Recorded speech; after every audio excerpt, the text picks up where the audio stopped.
Assalamualaikum warahmatullahi wabarakatuh. Perkenalkan, nama saya Fitri Putri Rahmayanti. Kali ini saya akan membahas mengenai pangsa pasar.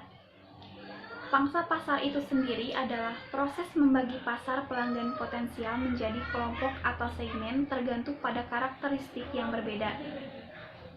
Pangsa pasar menjadi perlu ketika perusahaan tertentu memutuskan untuk mengidentifikasi jenis konsumen tertentu untuk produk ataupun layanan mereka.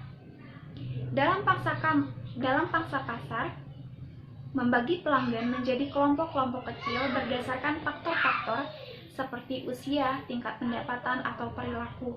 Kemudian, segmen ini digunakan untuk mengoptimalkan dan mengiklankan suatu produk. Ada beberapa keunggulan dari pangsa pasar itu sendiri. Yang pertama, bisnis dapat memperkuat strategi pemasaran mereka dan meningkatkan produk dan layanan mereka. Selain itu, segmen pasar dapat mempengaruhi tahap pengembangan produk baru. Misalnya, perusahaan dapat memperkenalkan fitur produk baru dari informasi untuk berbagai kategori umur atau produk khusus untuk tingkat pendapatan tinggi.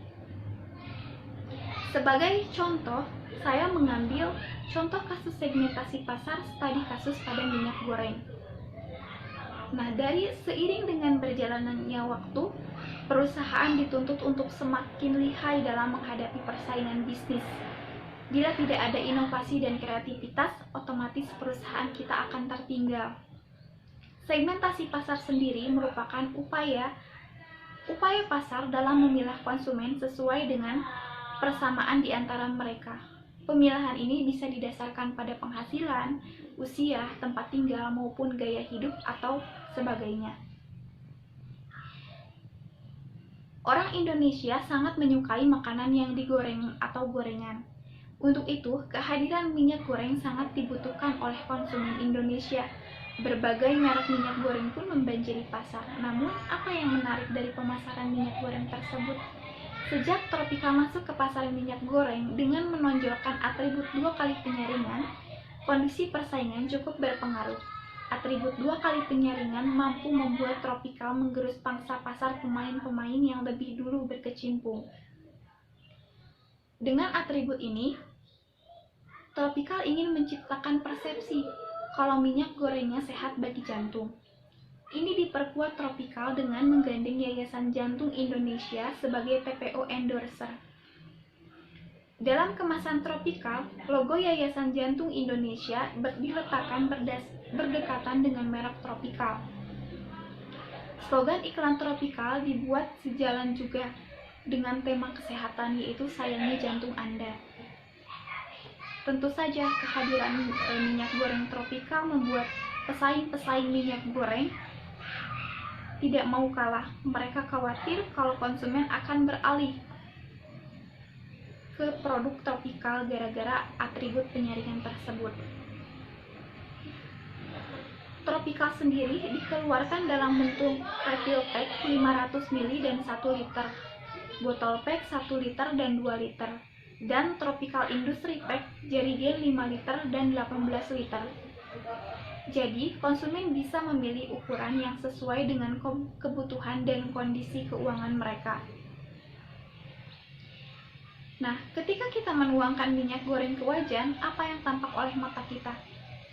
Pasti cairan kental yang licin dan berwarna kuning keemasan. Dan hampir semua minyak goreng kelapa sawit seperti itu wujudnya.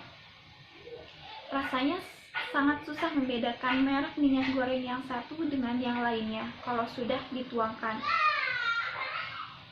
Nah, inilah yang menjadi alasan kalau suatu produk menjadi komoditi serba sama. Terlebih lagi bagi minyak goreng yang baru masuk ke pasar.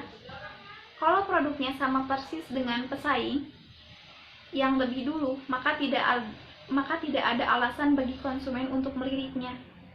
Untuk itu, agar konsumen mau memberi perhatian, maka minyak goreng yang baru harus membawa perbedaan. Inilah yang dinamai dengan diferensiasi dan selalu didengung-dengungkan oleh para marketer. Jadi, segmentasi pasar bisa diartikan sebagai salah satu strategi perusahaan dalam pemasaran produk yang nantinya akan membuat beberapa produk yang sesuai dengan kebutuhan konsumen. Demikian salah satu contoh kasus dari segmentasi pasar menurut saya.